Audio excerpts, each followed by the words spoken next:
que nos quedamos en esa parte del ejemplo 19. Muy bien. Aquí, antes de iniciar el ejemplo 19, tenemos una observación en donde nos sugiere, ¿verdad?, que esta f, que es una función vectorial diferenciable, describe una curva, ¿verdad?, en este caso C, en donde esta curva C, pues ustedes pueden ahí observar que tenemos un punto 0, ¿verdad?, y de radio R. Entonces, podemos imaginar esto como una vecindad, ¿verdad? Que el punto 0 sería nuestro centro y R sería nuestro radio, ¿verdad? Entonces, cada vez que nosotros intentemos calcular una diferenciabilidad, ¿verdad?, la podemos escribir como una circunferencia, ¿verdad? Bien, en este caso, el parámetro t, que es la variable que tiene nuestra función vectorial, debe de pertenecer al dominio de esa función vectorial. Así que si nosotros intentamos decir, bueno, que la función f de t, que es la función vectorial, le restamos el centro, calculando su magnitud, que sería una distancia, ¿verdad? Deberá de ser igual a ¿quién? A r, ¿vale? Este es el radio, entonces, realizando esta, igual podemos decir magnitud de la función vectorial menos el punto 0, que sería el centro, ¿verdad? Bien, y por lo tanto, de acuerdo al ejemplo 18, ¿verdad? Tener que la función vectorial menos el punto 0 deberá de ser ortogonal, en este caso, al siguiente dato. Tenemos aquí el operador, ¿verdad?, de subíndice t, el cual nos sugiere que vamos a tener que calcular esta derivada para la función f de t menos el punto 0. Se sugiere en ese caso, ¿verdad?, que estamos realizando una operación en ese momento, que es una resta, pues calcular esta derivada, ¿verdad?, con respecto a t, a la función vectorial y también con respecto a t al punto. Sabemos que el punto 0 es una constante, ¿vale?, porque es un número. Y la derivada, lo que nosotros estudiamos en las derivadas ordinarias, es que la derivada de una constante es 0, y por lo tanto solamente nos quedaría la derivada de este término, que se puede expresar como f' de t, ¿vale?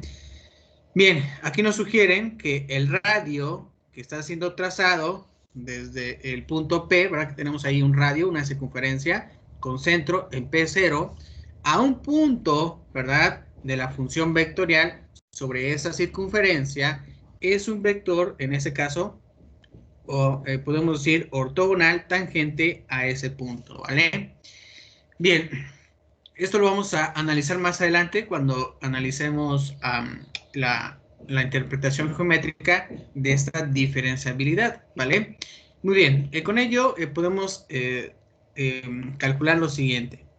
Si nuestra función vectorial es esta y nuestra función real es esta, pues se nos pide determinar esta derivada, ¿verdad? Con este operador de, el cual tenemos ahí un producto, ¿vale? Función real por una función vectorial, ¿vale? Bien, para calcular esta derivada, aquí la escribimos de esta manera, ¿verdad? Debemos observar que tanto la función f y phi pues deben de ser diferenciables en este conjunto de los números reales. Es decir, que vamos a tener que calcular esa diferenciabilidad, esa derivada con respecto a t en este producto, ¿vale? Y recuerden que esta operación, ya la hemos analizado, nos sugiere que, bueno, multipliquemos la función real por la derivada, ¿vale? ¿La derivada de quién? De la función vectorial. Más, aquí vamos a tener que derivar la función real y multiplicarla por la función vectorial, ¿vale? Muy bien. Entonces, se supone que la función real es esta exponencial, ¿verdad? Aquí la tenemos, vean, pasa a ser la misma, pero aquí donde nos dicen que vamos a derivar la función vectorial, pues aparece esta nueva notación, ¿verdad? Ahí ustedes pueden observar que hay que derivar entonces estas tres funciones componentes. Recuerden que la derivada de t me daría ¿cuánto? 1. La derivada de coseno me daría menos seno de t. Y la derivada del seno de t me daría coseno de t, ¿vale? Muy bien. Después me dice que vamos a derivar aquí a la exponencial. Entonces, me quedaría 2 por e a la 2t. Y después pueden ustedes observar la función vectorial pasa a ser la misma, ¿verdad? El siguiente paso es, simplificar esta expresión, ¿vale? Lo cual nos quedaría de esta manera. Bien, vamos a hacer lo siguiente. Aquí, como observamos que tenemos aquí una exponencial y aquí tenemos también una exponencial, lo que vamos a intentar hacer es que este 2 multiplica a esta t, a este coseno y a este seno de t, ¿vale? Por lo tanto, nos quedaría de esta manera.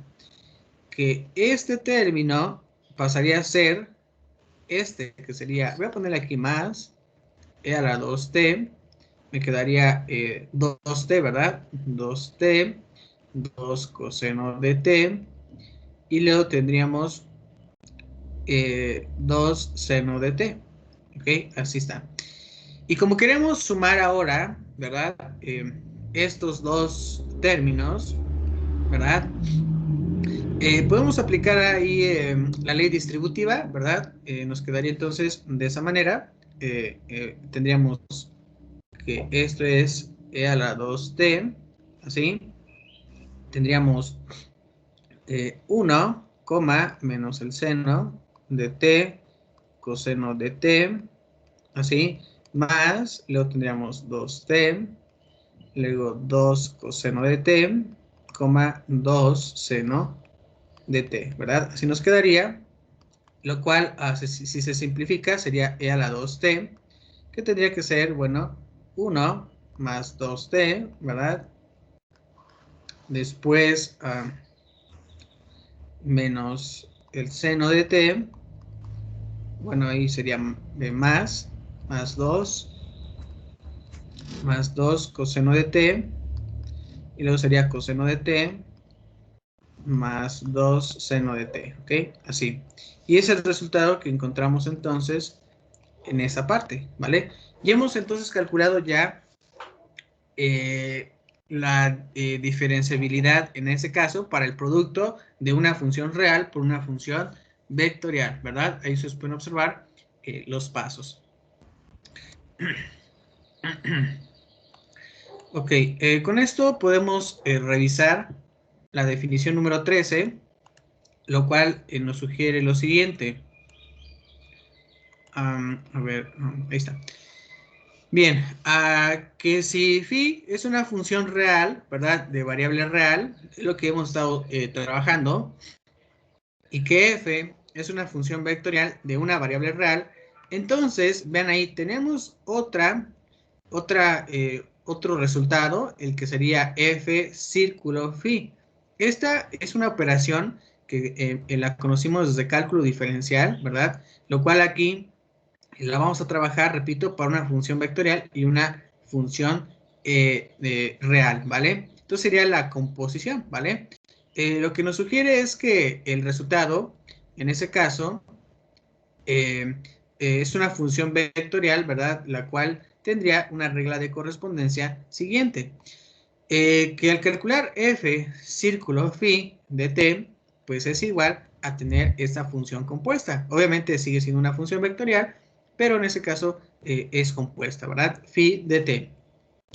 Para calcular su dominio de esa función compuesta, nosotros podemos decir que todo valor de t que pertenezca primero al dominio de la función real, tal que en este caso phi de t también debe de pertenecer al dominio de la función vectorial. Este sería entonces el dominio para esta operación.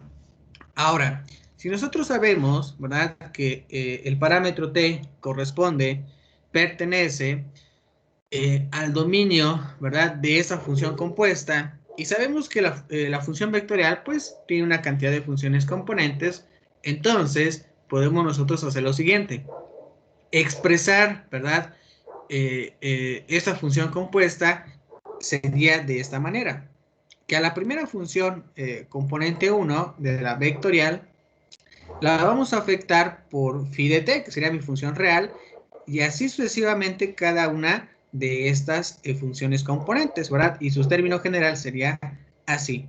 Por lo tanto, f círculo phi, nos quedaría en la función vectorial de esa manera, que la función componente número 1 va a ser una función compuesta con phi, ¿verdad? Y así la función enésima será una función compuesta con phi, ¿vale? Que es otra operación que podemos realizar ya en este momento. Y de acuerdo al teorema número 9, si phi, que es una función real, ¿verdad? Como las que estudiamos en cálculo diferencial, es continua, ¿verdad? En t subíndice 0. Y sabemos que f también es continua cuando la función real lo es en t subíndice 0. Entonces, trabajar esa función compuesta deberá de ser también continua en ese mismo punto. ¿Cómo podemos determinar esto? Bueno, recuerden, hay que conocer, hay que calcular los dominios de cada una de esas funciones y con eso podemos nosotros verificar que efectivamente este valor de t subíndice 0 pues corresponda a que primero exista, ¿verdad? En la función real y también en la función vectorial. Así de esta manera podemos confirmar la continuidad de dicha operación. Muy bien. Ok. Analizando el teorema número 10, sabemos que si esta función real, ¿verdad?, es diferenciable en un intervalo, por ejemplo, f, y también la función vectorial es diferenciable en un intervalo que contiene a la función real en el intervalo f, entonces esto es igual a tener que phi de t, ¿verdad?, que la función real, en ese caso t, pues debe de pertenecer a ese intervalo f.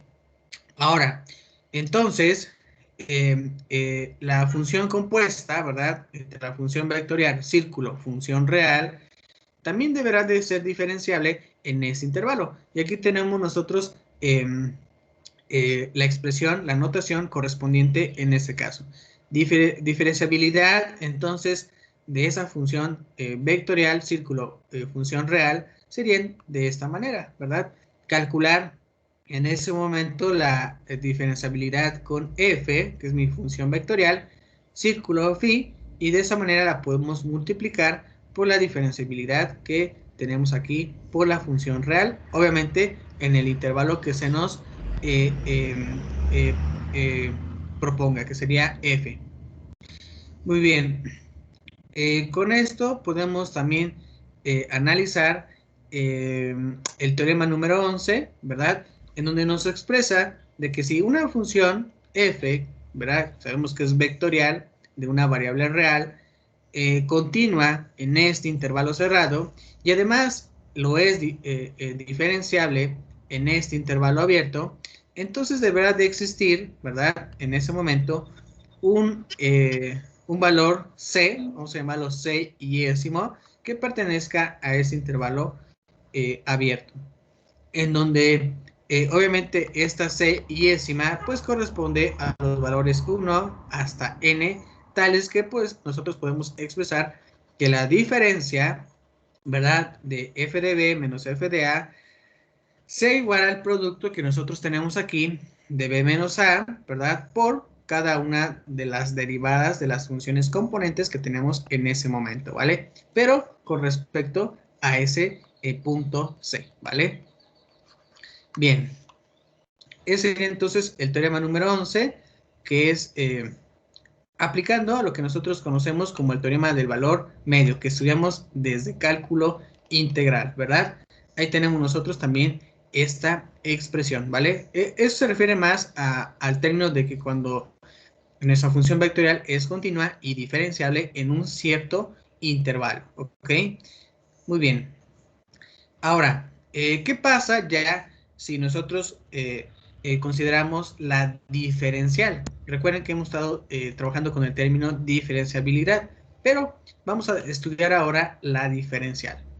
Bien, la diferencial en este caso, si observamos la definición 14, nos sugiere que f es una función vectorial definida en un intervalo cerrado, ¿verdad?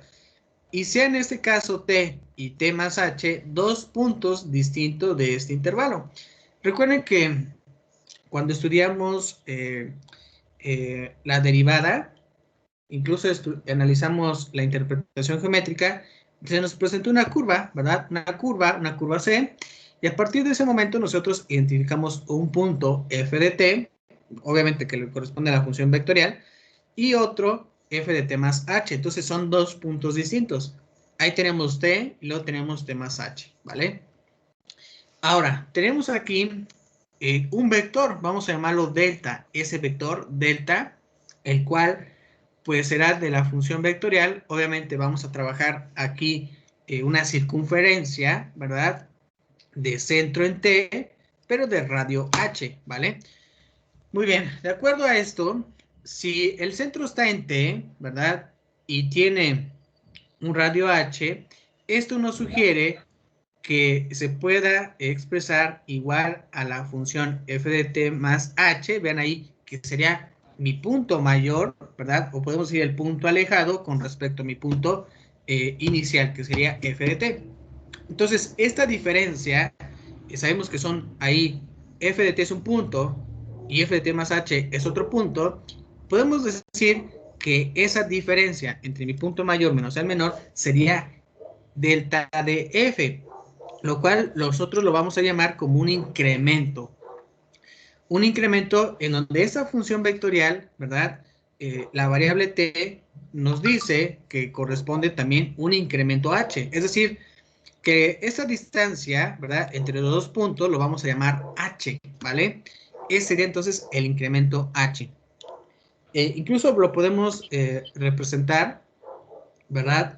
O imaginar que nosotros en ese momento, vamos a suponer que estamos en nuestra habitación, ¿vale? Es un ejemplo, porque alguien va a decir, bueno, yo estoy en la cocina, alguien va a decir que está en la sala, pero bueno, es un ejemplo. Que estamos en nuestra habitación y luego nuestra habitación es un punto, ¿vale? En donde nosotros estamos sentados tomando la sesión de hoy, ¿verdad? Y vamos a suponer que en el comedor está otro punto, ¿vale? Entonces, eso se refiere, en el punto en el que yo estoy es f de t, y en el punto en donde tal vez terminando esta sesión, ¿verdad? Van a ir a desayunar, sería nuestro punto identificado como f de t más h. Entonces, si ustedes observan, pues hay a lo que ellos corresponden aquí un incremento, ¿vale? Hay un incremento, ¿vale? Y esa diferencia entre donde yo estoy y tal vez en media hora yo esté presente, yo esté sentado en otro lugar, pues sería un incremento, ese incremento h, ¿vale?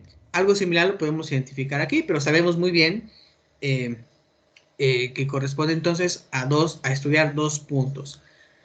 Ahora, debido a este cambio, ¿verdad? En que f, ¿verdad? Sabemos que la función vectorial de momento está en t, en f de t, y luego está en f de t más h, pues eso es a lo que nosotros nos referimos con el concepto de incremento. Ahora, si nosotros sabemos que la función vectorial, ¿verdad?, es diferenciable con respecto a la variable t, entonces podemos decir que este incremento, ¿verdad?, de donde estamos ahorita y donde estaremos a lo mejor en media hora, vean ahí, estamos ya manejando instantes de tiempo. Ahorita vamos a suponer que cuando t es igual a 9:30, cuando t sea igual a 10 de la mañana, pues estén ya en otro lugar, ¿vale? Muy bien, entonces este incremento, como nosotros aquí lo podemos observar, que es delta F, ¿verdad? Pues sabemos que es esta diferencia. También nos dicen que se puede expresar como una adición, pero de esta primera derivada de la función vectorial multiplicada por este incremento h, ¿vale? Más este incremento h también afecta a phi, que sería obviamente de t, h, ¿vale? Que son prácticamente ahí estamos trabajando circunferencia. Entonces, vean a qué es igual, ¿vale? Y ahorita vamos a ver la interpretación geométrica de estos términos, ¿vale? Ahí tenemos dos términos nuevos y nos dicen que la última parte, que sería esta parte phi, nos sugieren que es igual a 1 entre h, ¿verdad? Tenemos aquí el punto, ¿verdad? Tal vez que identificamos como la cocina menos en donde estamos nosotros, ¿verdad? Menos la primera derivada en este caso. Bueno, esa sería entonces la expresión que consideramos para phi. Pero si nosotros llegamos a aplicar un límite, ¿verdad? A phi, ¿verdad? Que es una circunferencia en este momento de centro en T y de radio H, es igual en ese caso 0, ¿verdad? Cuando H se aproxima a 0. Entonces, podemos decir que el incremento de esa función vectorial, también que es una circunferencia de centro T y de radio H, será aproximadamente igual, en este caso, pues, al primer término, ¿verdad? Que sería H, ¿verdad? Por F' de T, para lo cual, pues, H en este caso se está aproximando a 0.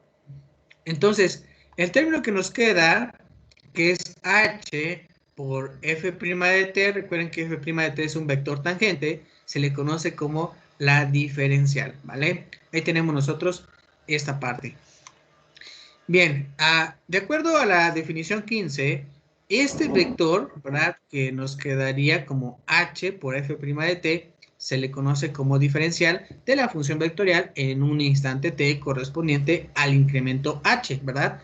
Recuerden que ese incremento H es de un punto con respecto a otro. Y se denota, ven ahí, tenemos una nueva notación, que sería la D, una D ordinaria, pero F está en negrita, ¿verdad? Por medio de esa circunferencia, que es de punto, coma, H, ¿verdad? Bien, para calcular la diferencial, ¿verdad? Se puede escribir de esta manera, que sería esta notación, lo que hace mención, en este caso, es a tener un producto de H por F' de T. Recuerden que F' de T hace referencia al vector tangente. Bien, de acuerdo a esto, si nosotros intentamos decir, bueno, que el incremento, ¿verdad? De esa función vectorial es ahora, este término, vean cómo ya cambió. Cambió a una diferencial, ¿verdad? De la función vectorial en esa misma circunferencia más este término que ya lo conocemos, que sería h, ese valor, ¿verdad? Del primer punto con respecto al segundo. Y tenemos aquí phi, que será también en una, está en una circunferencia, ¿verdad? Con centro de T y de radio h. Bien, en donde nosotros sabemos que si h se aproxima a 0, ¿verdad? Este término, pues, es igual a 0, ¿vale? Entonces nos quedaría definido en esa parte el incremento, que es igual a la diferencial, ¿vale? Bien, por lo tanto, h también se hace pequeña y en este caso, el incremento de la función vectorial es aproximadamente igual a la diferencial en ese momento, ¿ve? En esta ocasión. Algo similar les ha de recordar cuando trabajamos incrementos y diferenciales en cálculo diferencial, ¿verdad?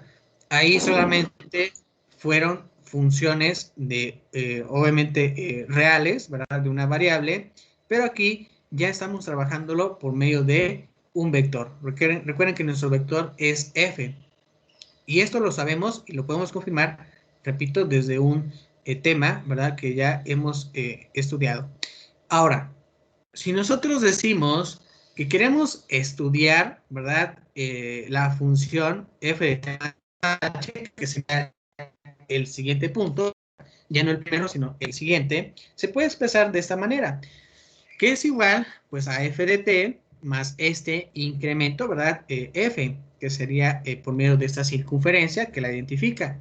Y esto sería aproximadamente igual, porque no es igual, es aproximadamente a considerar la función vectorial más su diferencial, ¿vale? Entonces ahí tenemos nosotros la expresión número 6. Ahora, sabemos nosotros que estudiamos curvas, ¿verdad? En esta unidad. Entonces, la curva que nosotros intentemos estudiar deberá ser descrita por la transformación en que la función vectorial se identifique en este intervalo cerrado, ¿vale? De A hasta B. Ahora, si nosotros mencionáramos que f' de t fuera distinto a 0, ¿verdad? Entonces, tanto la diferencial, ¿verdad? Que tenemos aquí, sabemos que es igual a esta expresión, en donde ya tenemos f de t, que es un vector, ¿verdad? Y h es esa distancia entre los dos puntos que estamos considerando. Es un vector paralelo, en este caso nos sugieren que es un vector paralelo al vector tangente a la curva C en un punto f de t. Y aquí ya nos mandan a observar la figura número 11, que sería esta interpretación, obviamente correspondiente a la diferencial, ¿vale? Bien, tenemos aquí nuestra curva. Nuestra curva podemos ahí observar que sería la curva C, la que está un poco más oscura, ¿verdad? Incluso podemos identificar nuestra función f de t, que es nuestro primer punto, y después nuestra función f de t más h, ¿verdad? Que sería este punto, sería el siguiente. En ese momento, ahí podemos, repito, observar esta geometría. A ver, ok.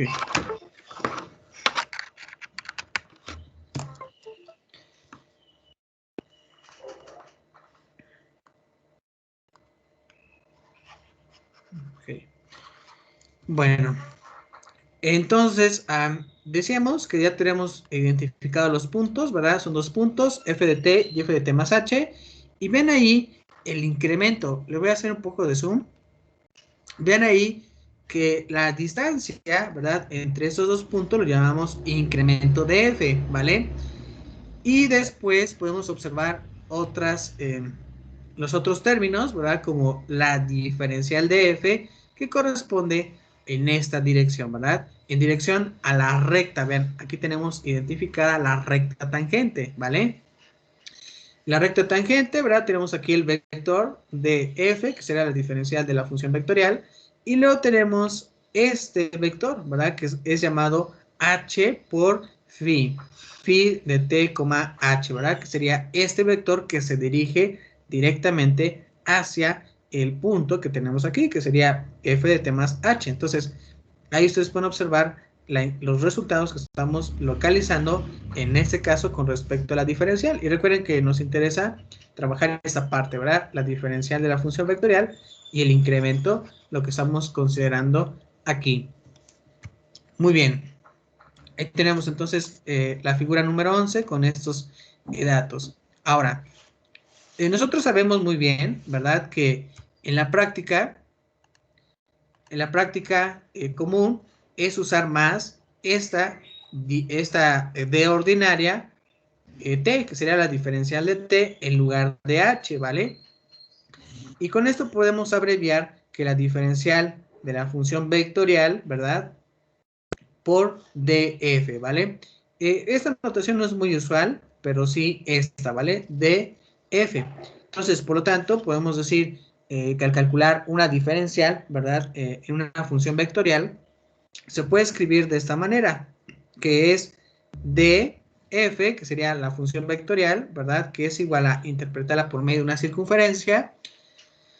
Y esto es igual, pues, a decir, ¿sabes qué? Vamos a calcular la derivada de la función vectorial. Vamos a encontrar un vector tangente y luego lo vamos a multiplicar por la diferencial de t. Muy bien. En ese momento las notaciones ya fueron consideradas, ¿verdad? Tenemos aquí f' de t. Tenemos también esta derivada de la función vectorial con respecto a t, que son notaciones ya introducidas para la derivada. Sin embargo, también se pueden considerar ahí para el cálculo de f' de t. Bien, ahora, para calcular la diferencial, ¿verdad? De una función vectorial, sabemos que f, ¿verdad? Tiene una cantidad de funciones componentes. Por lo tanto, si decimos que la diferencial de la función vectorial es igual a f' de t y luego multiplicarla por la diferencial de t, pues cada una de sus funciones componentes también va a pasar lo mismo. Se derivan, ¿verdad? Cada una de las funciones componentes y se les añade la diferencial de t, ¿vale? Aquí incluso tenemos la ecuación número 7 que se expresa de manera general, ¿vale? Bien. Incluso hay algunas operaciones, definiciones de diferencial y reglas de derivación que hemos desarrollado en este momento. Por ejemplo, si les llegan a pedir calcular la diferencial de una adición de dos funciones vectoriales, podrían expresarla de esta manera, ¿verdad? Para una sustracción, para un producto punto, para un producto cruz, también para la diferencial de una función real por la función vectorial y también de la operación que estudiamos, que es una función compuesta. ¿Vale? Bien. Con esto también nos sugieren que vamos a darle interés por el momento a la última operación, que fue una función compuesta, ¿verdad? Que fue f círculo phi. Bien, en este caso, si nosotros decimos, ¿verdad?, que x sea igual a la función vectorial y que t, ¿verdad?, fuera igual, pues, a la función real, en este caso phi de u, entonces podemos decir que el vector x, en este caso, es igual a f de phi por u. Recuerden que es una función compuesta, se expresaría de esta manera.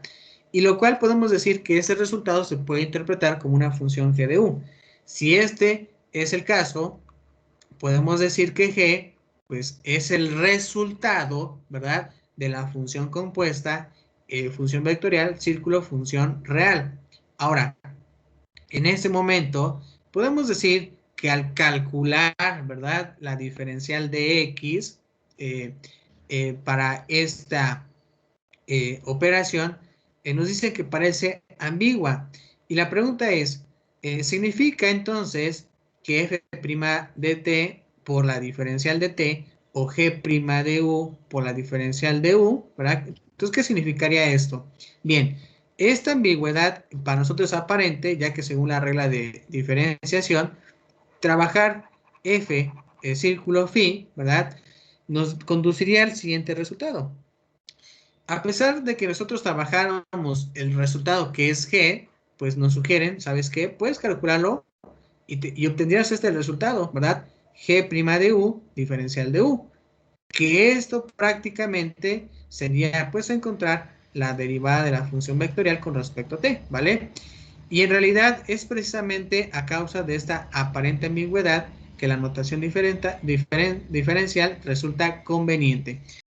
Entonces, ahí hay que tener cuidado al calcular su diferenciabilidad para esta función vectorial y esta función real, ¿verdad? Porque él iba a decir, bueno, ¿qué pasa si nosotros primero trabajamos la función compuesta? Sabemos que vamos a obtener un resultado g, ¿verdad? Una función g, y a esta le aplicamos la diferencial. Es correcto, también lo pueden hacer sin ningún problema, o pueden seguir la regla que tenemos ahí como última para esta operación, ¿vale? Cualquiera de las dos opciones es válida.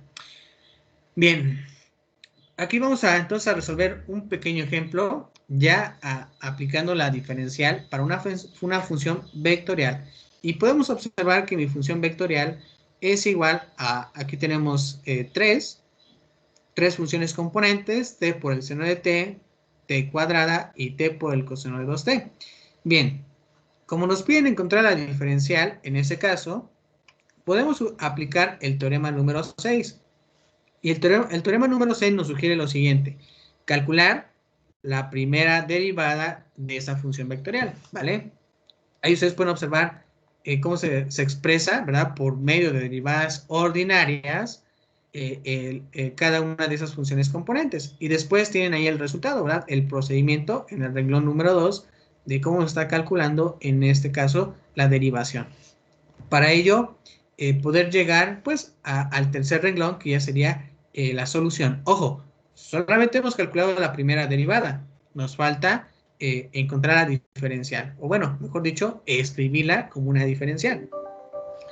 Entonces, ya que encontramos las derivadas, se sugiere que cada una de estas, repito, funciones componentes que ya se derivaron una vez, pues añadirles la diferencial de t o multiplicarlas, mejor dicho, por la diferencial de t, como las pueden observar en el 3, 4, en el quinto renglón, ¿vale? En el quinto renglón, ahí ustedes observan que calcular la diferencial de la función vectorial implica, ¿verdad?, derivar cada una de las funciones componentes y multiplicarla por su diferencial de t. Y así, sencillamente, estaríamos encontrando la diferencial, ¿vale? No es muy difícil, ya sabemos derivar, ya es muy común hacerlo, solamente le añadimos o lo multiplicamos por la diferencial de t, ¿vale? Y así hemos encontrado en ese momento la diferencial de una función vectorial.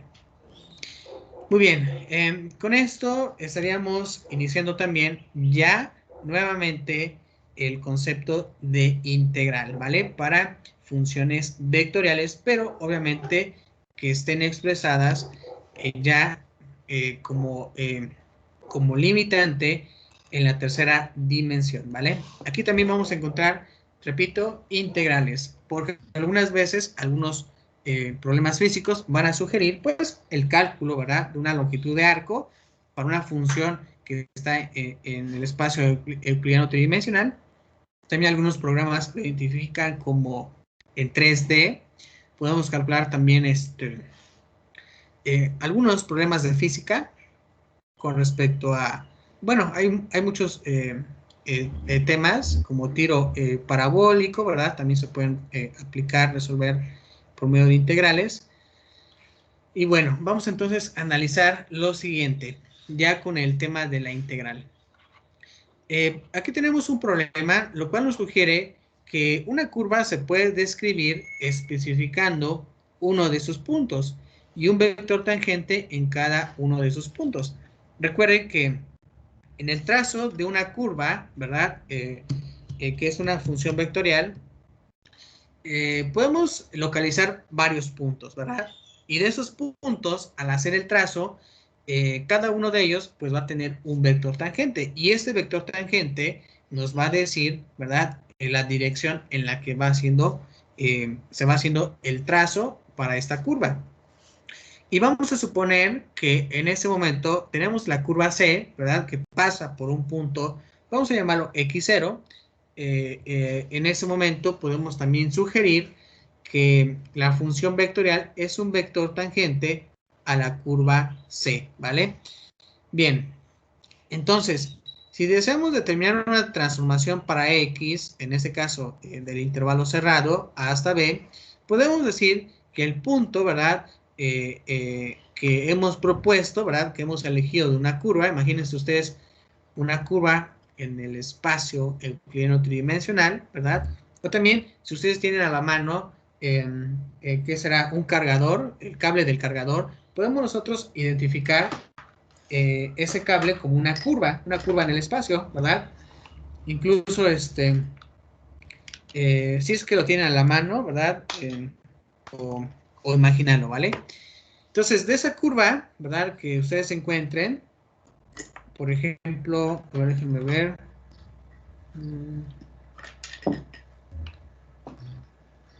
Este no lo puedo sacar. Y así. Entonces, imagínense que nosotros tenemos, pues, una curva, ¿verdad? Yo tengo, por ejemplo, mi cable. Incluso le puedo dar una forma.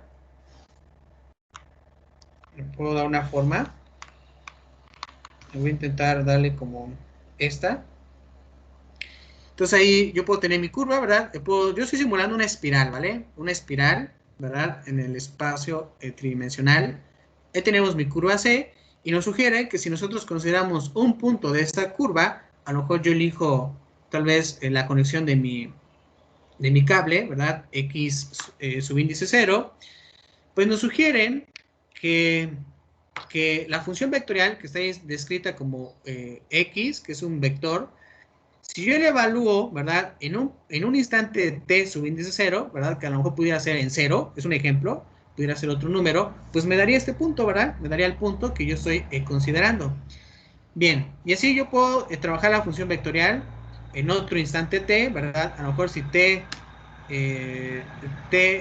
igual a 0 me da la conexión de mi cable, a lo mejor t1 me daría por acá, donde están mis dedos, a lo mejor t2 está por acá, más abajo, ¿verdad?, de la curva, y así sucesivamente podemos nosotros identificar algunos puntos para esta función vectorial.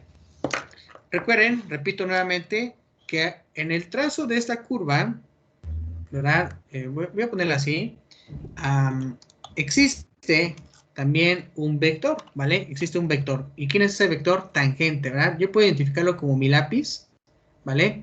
Y a lo mejor aquí tengo mi curva, y en el trazo de cada punto, pues este vector me ayuda a identificar el trazo, ¿verdad? Darle el seguimiento correspondiente para que yo pueda realizarlo manualmente, esa unión de los puntos. Recuerden que podemos trabajar 10 puntos, ¿verdad? En un intervalo cerrado, 10 puntos, y pues identificar el trazo, ¿verdad? Por medio de una curva suave.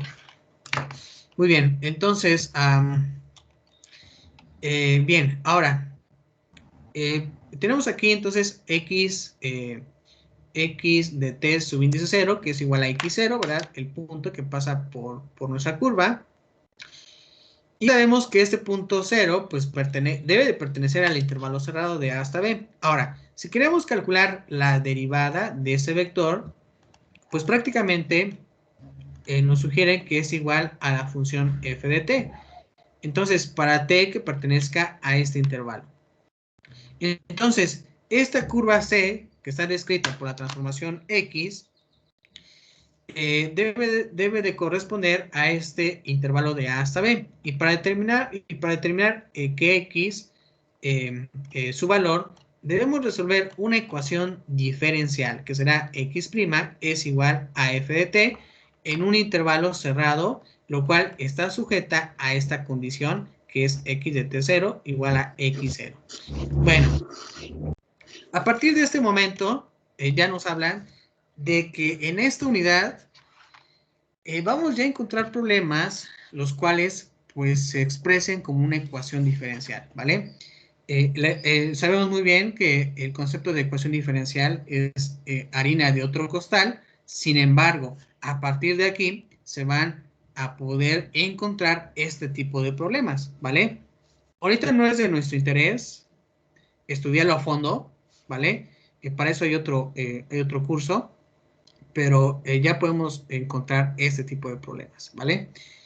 Bien, con esto también, con el estudio de esta unidad, bueno, y de la siguiente, se van a dar cuenta que se,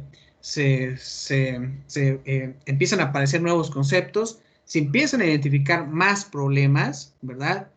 Y bueno, sabemos que es muy amplia este conocimiento y por eso pues está dividido por cursos, ¿vale? Muy bien, entonces ahí tenemos nosotros un problema, el cual es resolver una ecuación diferencial, ¿vale? Que sería x'. Esta x' se puede sustituir también por la primera derivada, ¿verdad? En ese caso, que sería igual a f. Y f sería nuestra función, en ese caso, vectorial, ¿vale? Cuando nosotros tenemos esta información de que x de t subíndice 0 es igual a x0, pues se le llama una condición inicial. Y juntos, ¿verdad? La ecuación diferencial más la condición inicial ya se le llama un problema de valor inicial, ¿vale? Pero repito, esto lo van a estudiar más a fondo en ese curso de ecuaciones diferenciales. Bien, aquí nos sugiere lo siguiente, que la solución de esa ecuación diferencial es simple. ¿Por qué es simple? Porque ustedes observan, solamente estamos trabajando con la primera derivada. Y se darán cuenta que también hay problemas que impliquen tener una segunda derivada, tercera derivada, cuarta derivada, quinta derivada. Por eso algunos problemas se le llaman problemas de orden n, ¿vale? Y mientras aumenta el orden, es decir, mientras vemos que la ecuación diferencial tiene un orden 2, es de orden 2, es de orden 3, de orden 4, pues es un poquito más tediosa calcular su solución, ¿vale? Y luego si es no homogénea, ni se diga, ¿no? Hay que buscar dos soluciones, la solución complementaria y la solución integral particular, que se vuelve un poquito más laborioso, no es muy difícil si estudiamos bien los métodos de ese curso, ¿verdad? Pero algunas veces es un poquito más, más de tiempo, son laboriosas, sí, sí lo son, algunas, no todas. Y bueno, es lo que se nos dice. Aquí por ser de primer orden es sencilla, ¿vale? Es sencilla, lo cual con esto podemos introducir la integral de una función vectorial de una variable real. Y en este caso de las ecuaciones diferenciales de primer orden, se van a dar cuenta que son puras integrales, ¿vale? Son puras integrales ahí en ese curso, ¿vale? Entonces, por eso aquí nos sugieren eso, que al encontrar un problema de este tipo ojo, de primer orden, podemos aplicar algunas técnicas que van a aprender en su debido momento, ¿verdad? Como variables separables, está ecuaciones diferenciales homogéneas de primer orden, está la de la ecuación diferencial lineal, también tiene la de exactas, una técnica de exactas que ahí ya se identifica más como trabajar derivadas parciales, ¿verdad? Un poco de derivadas parciales que vamos a ver en la siguiente unidad número 4. Y también hay una técnica que es Bernoulli. Algunas veces, algunas ecuaciones diferenciales tienen la característica de Bernoulli, se puede también solucionar. Pero en sí, cualquier técnica que ustedes elijan, pues implica integral. Hay que integrar ahí la variable que se nos solicite, ¿verdad? Para encontrar la solución al problema. Y es lo que vamos a intentar hacer en esta sección. Bien, ahora vamos a estudiar primero la definición 16, ¿verdad? Acerca de integral. Nosotros sabemos que tenemos, ¿verdad?, una función vectorial. Y esa función vectorial tiene, pues, una cantidad de funciones componentes, ¿vale? Pero lo que debemos analizar es que estas funciones componentes, pues, estén definidas también en el intervalo de A hasta B. Si se nos pide integrar la función vectorial en ese intervalo de A hasta B, debemos verificar que también sean continuas, ¿verdad?, las funciones componentes en dicho intervalo. Bien, también se puede emplear esta notación, ¿verdad? Que si ustedes notan, aquí ya se está escribiendo f de t por la diferencial de t, que será igual, vean, a integrar. Hay que integrar cada una de las funciones componentes. Recuerden que cuando estudiamos límites, el límite se calcula para cada una de las funciones componentes. Cuando estudiamos derivadas, analizamos que hay que derivar cada una de las funciones componentes. Aquí, al intentar calcular integral de una función vectorial, hay que calcular, vean, una cantidad de integrales respecto a las funciones componentes que se tenga, ¿vale? Es decir, si mi función vectorial tiene 3 funciones componentes, hay que calcular 3 integrales. Si mi función componente tiene 10 funciones, ¿verdad? Serán entonces 10 integrales que resolver, ¿verdad? Entonces, sabemos que sería laborioso, ¿verdad? Ya es laborioso, pues, tener que calcular pues imagínense tener que calcular 3, ¿verdad? 3, 5, 10 funciones componentes. Y bueno, en ese momento, entonces, tenemos que hacer eso, ¿vale? Ojo, si es que existe, ¿verdad? Si es que existe la integral. Y repito, cada una de las funciones componentes deberán de ser continuas, ¿verdad? En ese intervalo propuesto y solicitado para el problema, ¿vale? Muy bien, entonces nos quedamos en esta parte. En la próxima sesión vamos a estudiar un poco más de la integral. Mientras, deme unos segundos para capturar sus nombres rápidamente antes de que se vayan. Son unos segundos más, casi termino.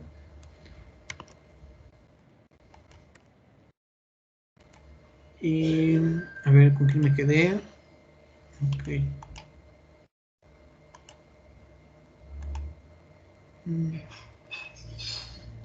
Okay.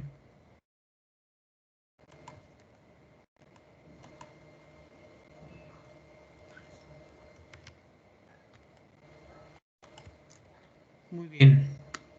Listo, ya están capturados sus nombres. Bueno, sigan estudiando sus apuntes, sigan leyéndolos. Si tienen algún libro en PDF, pueden empezar a resolver algunos problemas de ese documento, ¿verdad? O si gustan, para que practiquen, me pueden solicitar algunos ejercicios, ¿vale? De estos temas. Muy bien, nos quedamos entonces en la página 72. Que tengan una buena mañana, un buen día y continuamos en la próxima sesión. Hasta mañana. Hasta mañana, Hasta profe. mañana, profe. Hasta mañana.